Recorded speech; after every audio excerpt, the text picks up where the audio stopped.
Good morning, everyone. Myself, Dr. Trina Dottu, Assistant Professor, Department of Chemistry, JIS College of Engineering. Today, I am going to tell about surface water quality parameters. And I have given my contact number and email ID. So if you have any doubt, so anytime you can communicate with me. And the most important part, that is the course page, is given here. So enter study material with uploaded here. Not only the study materials, the probable questions, answers, the semester questions, and the solved problems also are given here. So if you go through this, then you can get the entire course material.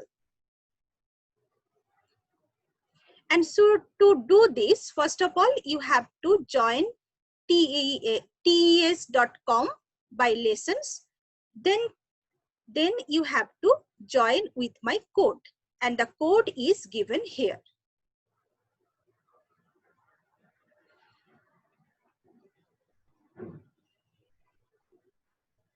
The subject name is Environmental Science, subject code MC301 for odd semester, MC401 for even semester. And this course is for undergraduate BTech students. The streams are CSE, IT, Civil, Mechanical, and BME.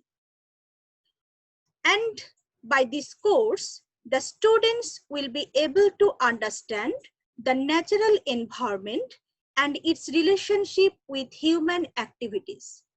They will be able to apply the fundamental knowledge of science and engineering to assess environmental and health risk. They will be able to understand environmental laws and regulations to develop guidelines and procedures for health and safety issues.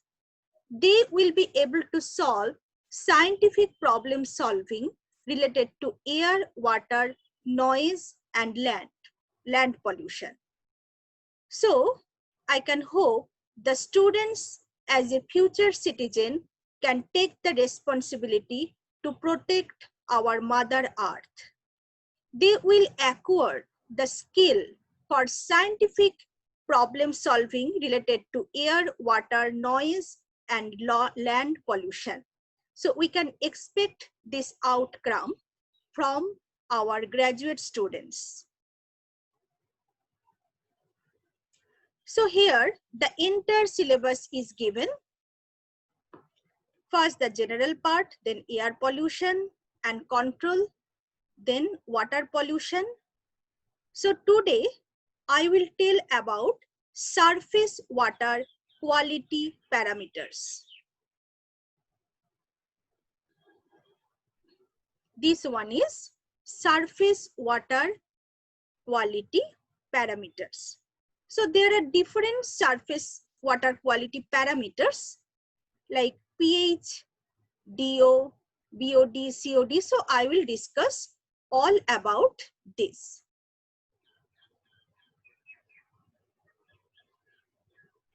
Then next in the syllabus there is land pollution, noise pollution.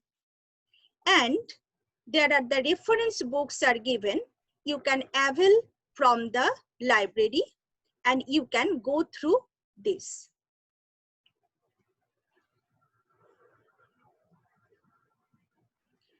So the entire lesson plan also given here. Lesson plan means the lecture will be delivered, the plan of this, how it will deliver and which day the which portion will be covered.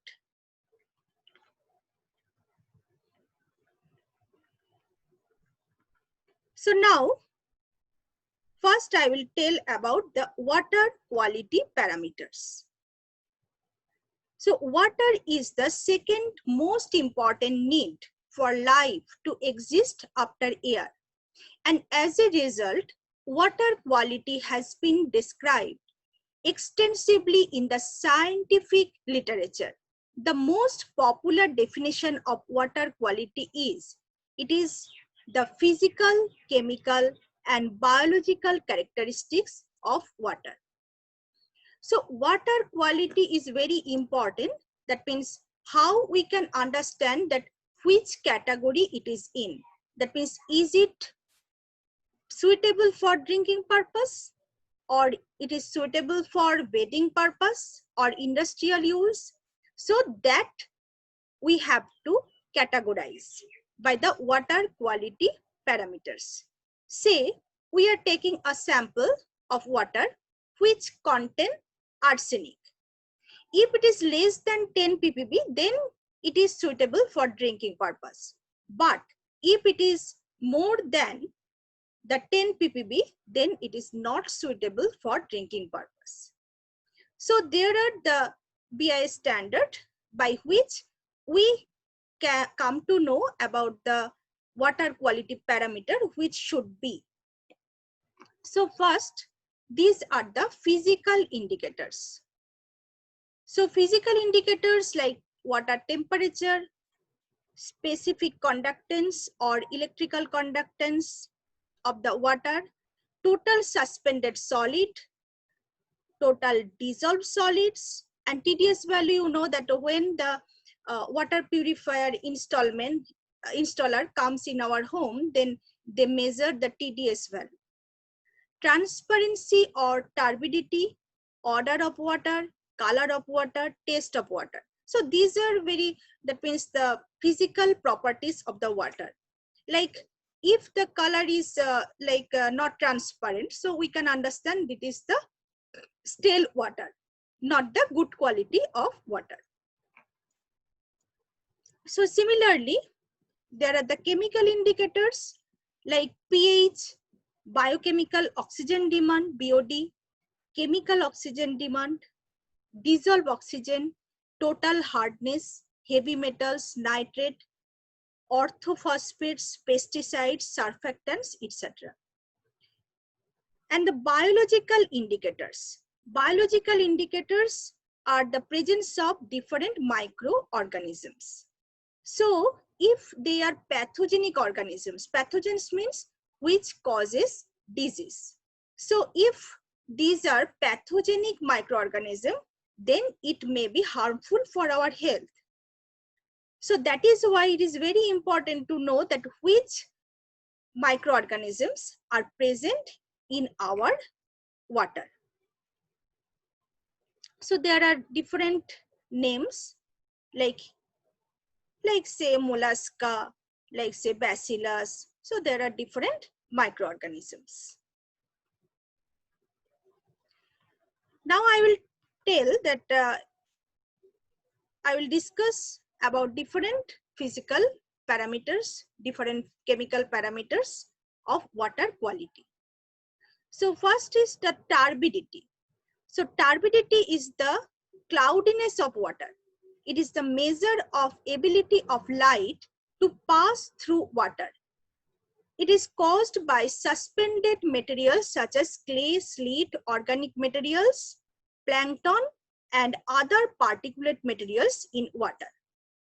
So turbidity in drinking water is aesthetically unacceptable, which makes the water look unappetizing.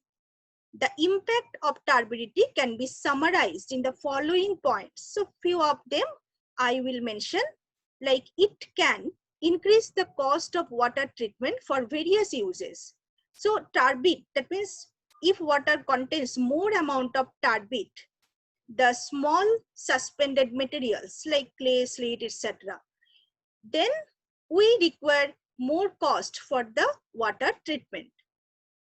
And we can measure the turbidity by light scattering effect. The particulates can provide hiding places for harmful microorganisms and thereby shield them from the disinfection process. So it is very harmful. It is very dangerous that it will provide the hiding places for harmful microorganisms. Next, number 3, the suspended materials can clog or damage fish gills, decreasing its resistance to disease, reducing its growth rates, affecting eggs, larval maturing, and affecting the efficiency of fish catching method. Number 4, the suspended particles provide absorption media for heavy metals such as mercury, chromium, lead, cadmium, and many hazardous organic pollutants. So these are the cadmium, mercury, this lead, these are the heavy metals. And you know that heavy metals are mainly the carcinogenic. So they are very dangerous. The amount of available food is reduced because higher turbidity raise water temperature in light of the fact that suspended particles absorb more sun heat. Consequently, the concentration of dissolved oxygen can be decreased since warm water carries less dissolved oxygen than cold water. So next is the temperature. Temperature like palatability, viscosity, solubility, odors, and chemical reactions are influenced by temperature. So you can understand temperature is very important factor. Like say if the temperature increases, then amount of dissolved oxygen will be decreased. The oxygen will leave from the water, and that is bad for the aquatic life, because for aquatic life minimum dissolved oxygen should be maintained because it is required for their respiration. Next is color. So materials decayed from organic matter, namely vegetation and inorganic matter such as soil, stones, and rocks impart color of water, which is objectionable for aesthetic reason, not for health reason. Color is measured by comparing the water sample with standard color solution or colored glass discs. One color unit is equivalent to the color produced by 1 milligram per liter. So color is graded on scale of 0, that is the clear, to 70 color units. Pure water is colorless, which is equivalent to 0 color unit. So if it is colorless, so we think that is pure, but we cannot confirm. But if it is a color, if contains some color, then we think that it contains some other material other than the water. Taste and color. Taste and odor. Odor means smell.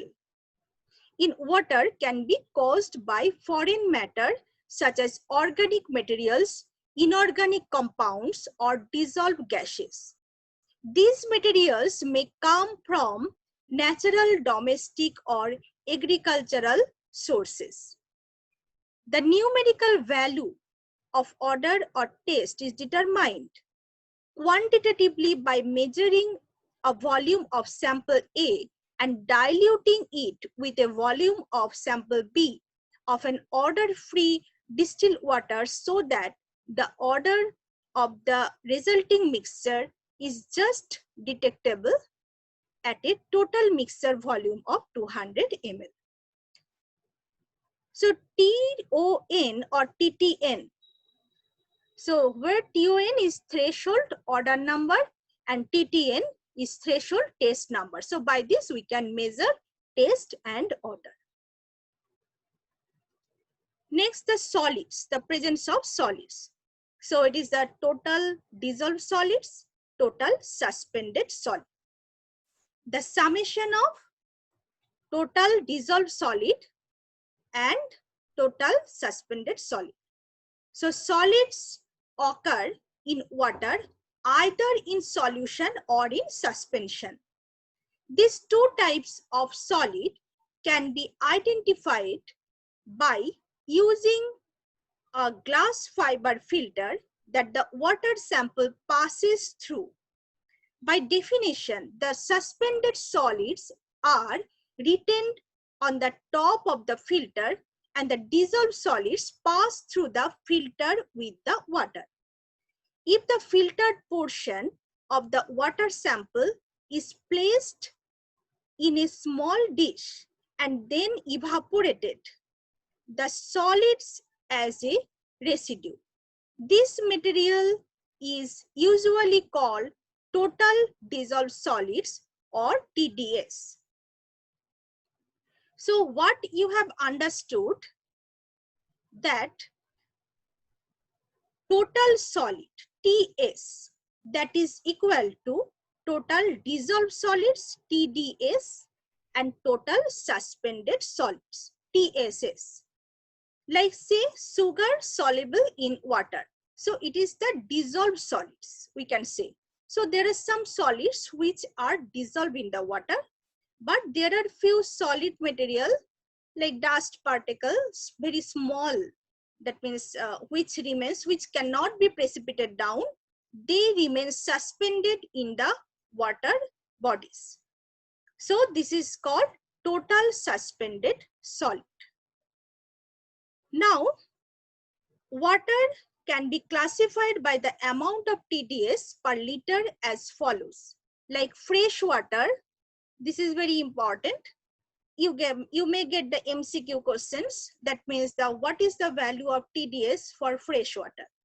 So for fresh water, TDS value is less than 1500 milligram per liter. For brackish water, the range of the TDS is 1500 to 5000 milligram per liter.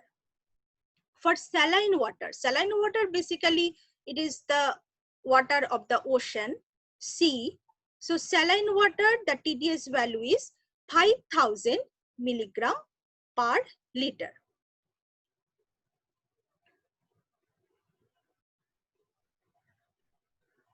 So you have learned about the solids, the total dissolved solids. Now the electrical conductivity of water is a measure of ability of a solution to carry or conduct an electric current. Since the electrical current is carried by ions in solution, the conductivity increases as the concentration of ion increases. Therefore, it is one of the main parameters used to determine the suitability of water for irrigation and firefighting. Units of its measurement are as follows. So, US units are micromole per centimeter. SI units millisiemens per meter.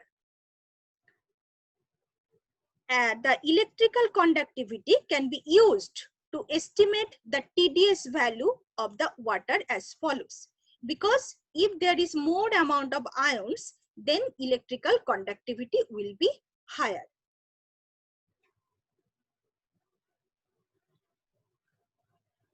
Next is chemical parameters of water quality. So chloride ions. These are some chemical aspects of water quality that helps to determine whether water is polluted or not. Chloride ion. Normally all types of water contains chloride ion, but its concentration is very low in natural water system. Chloride ion concentration increases in case of urine and sewage contaminated water. High concentration of chloride ion gives salty taste and also corrodes pipeline of water. Normally, 150 milligram per liter of chloride ion is harmless, and maximum permissible limit of chloride ion in drinking water is 200 milligram per liter.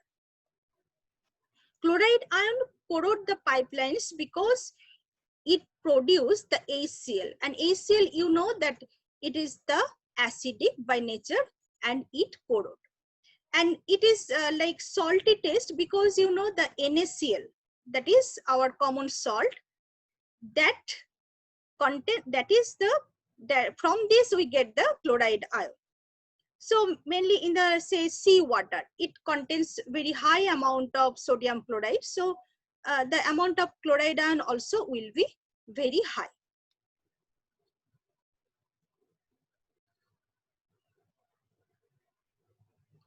Ammonia. In water, ammonia comes from decomposition of organic matter like protein, because you know that protein contains the nitrogen, amino acid, etc. Its concentration also increases during water disinfection process using chloramine. In water, ammonia is first oxidized into nitrite and then into nitrate. Therefore, by measuring the concentration of ammonia, nitrite and nitrate, we can predict the time of contamination of organic matter in water. So if the amount of nitrate or nitrite is higher or ammonia is higher, we can understand that organic matter, presence of organic matter is also higher. Nitrite. It is very usable intermediate form of conversion of NH2 into nitrate. In aerobic condition, nitrite is oxidized into nitrate, whereas in anaerobic condition, aerobic means in presence of oxygen, anaerobic means in absence of oxygen, nitrite is reduced to ammonia. So in anaerobic condition, nitrite is converted into ammonia. So we get very bad smell. If concentration of nitrite is greater in drinking water, it brings serious health hazard to consumers. How? It is called the blue baby syndrome. Hemoglobin has greater affinity for nitrite than oxygen. Therefore, if level of nitrite is high in blood due to consumption of contaminated water, then it inhibits formation of oxyhemoglobin. Instead, it forms nitrosomeoglobin.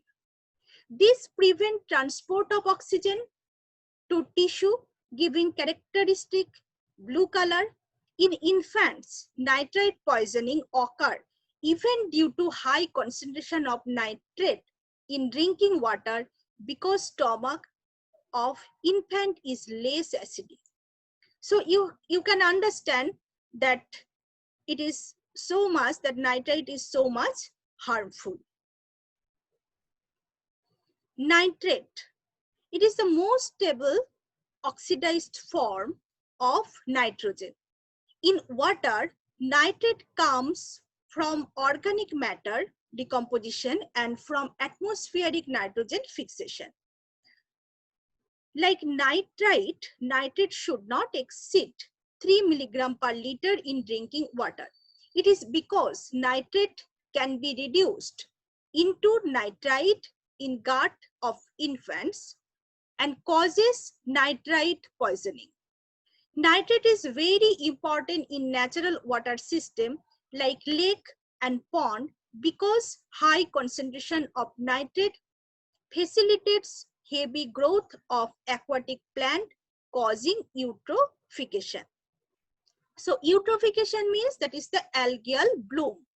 That means if amount of nutrient increases in the water bodies, like say in the lake, it may be nitrate, it may be phosphate, then the growth of the algae will be very rapid. And as a result, the total surface of the lake will be covered by algae. That is called algal bloom. And what will be the harmful effect? Because sun rays cannot penetrate, so there will be the anaerobic decomposition, very bad smell will come. And after the death of this algae, there will be lots of huge amount of organic mass and their body will be decomposed by microorganism. So ultimately, the water body will be converted into marshy land. So that is very bad effect of eutrophication.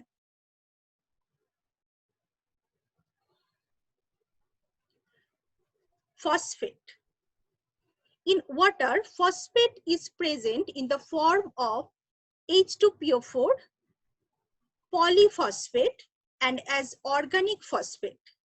Phosphate in water sources comes from agricultural waste, sewage, and from industrial effluent. Phosphate is not toxic to human being, but it is important chemical in natural water system like pond because its high concentration facilitates eutrophication. So similar thing already I have discussed about the eutrophication. Now hardness. Hardness means it is the presence of calcium and magnesium salt. So temporary hardness caused by bicarbonate of the calcium magnesium, while the permanent hardness caused by the sulfate or chloride of calcium and magnesium ions. And water is classified hard or soft based on the concentration, like soft water, that is the 50 milligram per liter. If the hardness is less than 50 milligram per liter,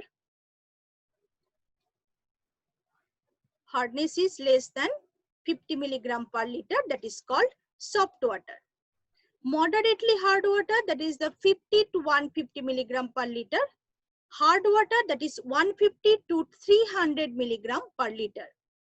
And very hard water, that is more than 300 milligram per liter.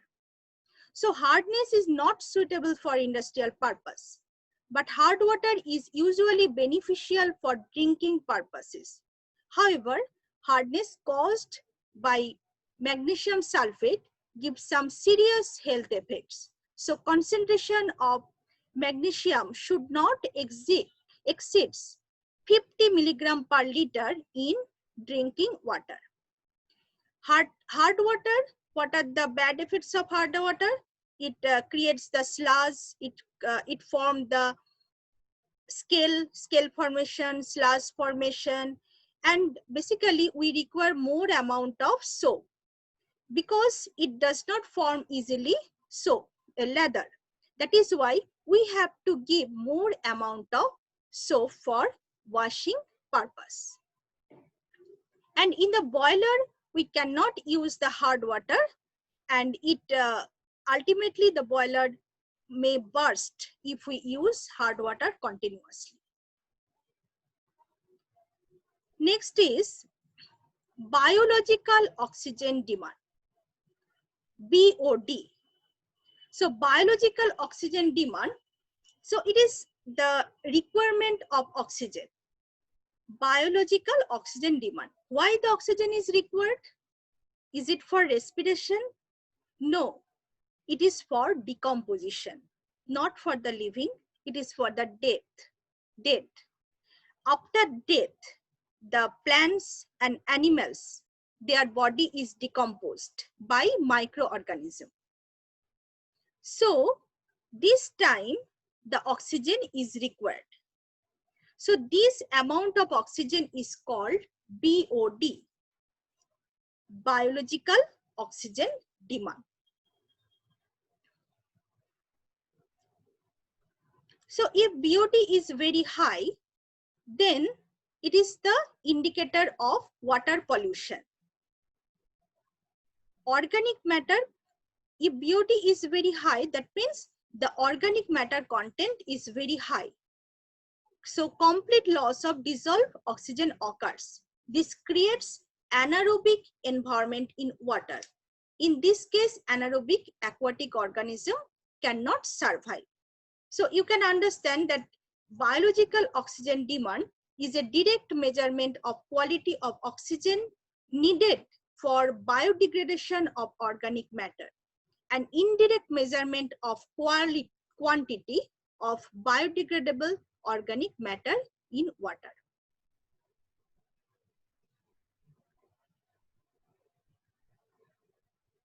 So determination of BOD, we can do 5-day BOD test at the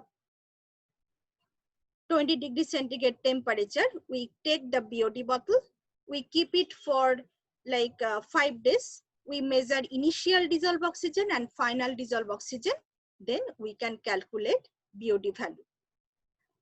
Next is chemical oxygen demand. So if the oxygen requirement is done, this process is done using chemical oxidizing agent like say K2Cr2O7, then it is called chemical oxygen demand. And for the chemical oxygen demand, not only the organic matter, but also the inorganic, that means not only the biodegradable and non-biodegradable, both substances are decomposed by COD method. That is why always the COD is greater than BOD. And we can measure the COD value in this way, like COD is equal to V1 minus V2. So I will discuss it later in another lecture in details, that how to determine BOD value and how to determine COD value, and like the problems on BOD. All these things I will cover in next lecture. So dissolved oxygen is highly soluble and get dissolved in water in the form of dissolved oxygen. So oxygen remains in the air as well, it also remains in the water bodies. And it is very important for the aquatic life.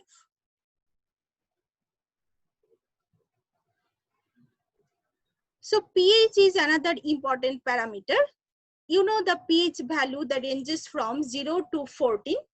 If it is less than 7, that is acidic. If it is greater than 7, that is basic. So if it is very much acidic, as for example, then aquatic life cannot exist.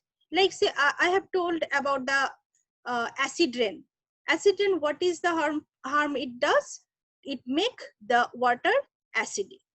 So it becomes very difficult for the aquatic life.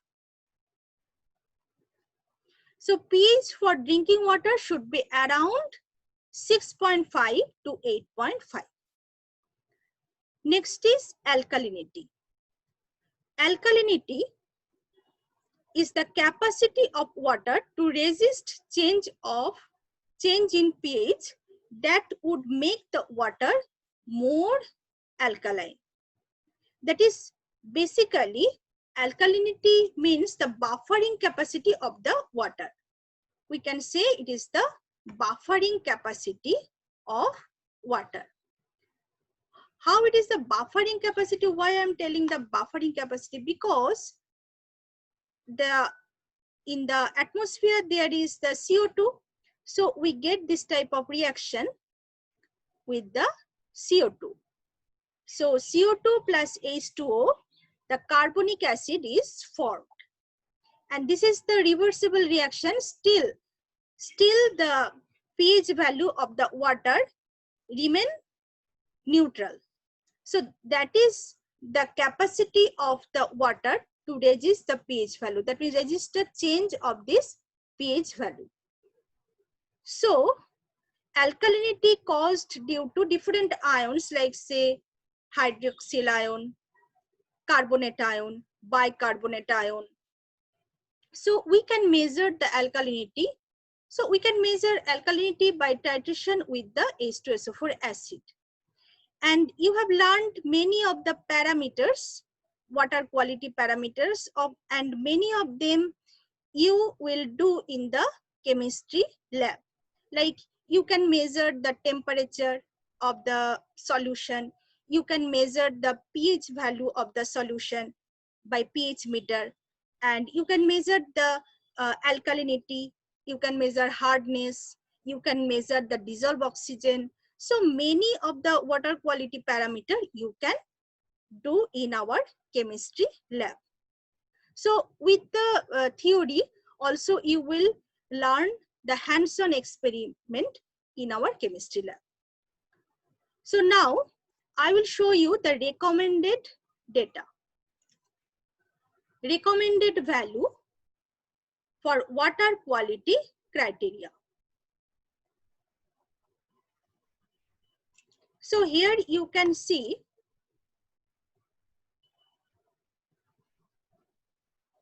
the physiochemical and biological parameters and what is the desirable limit, what is the threshold limit.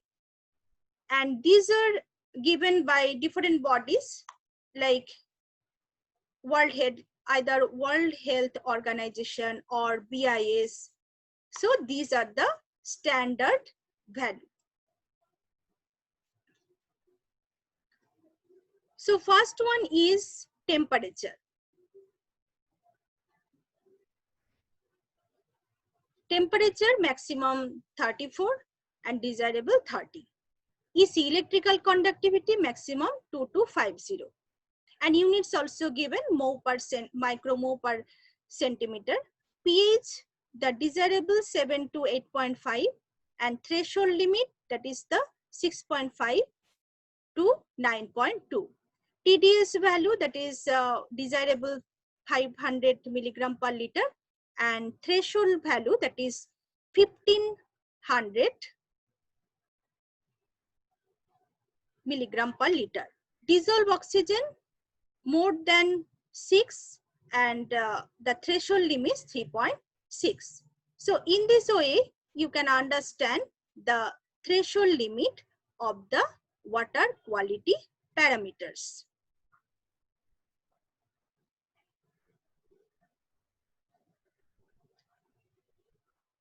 So BOD value, coliform, so all this have the threshold limit value is given here.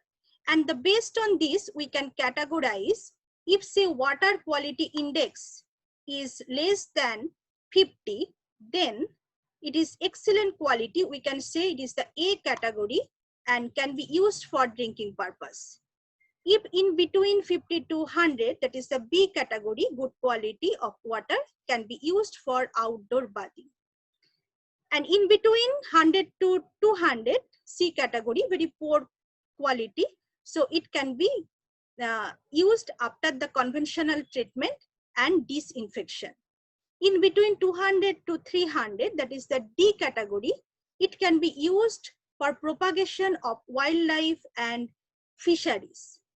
If more than 300, E category, worst category, not suitable for drinking but can be used for irrigation, industrial cooling, controlled waste disposal.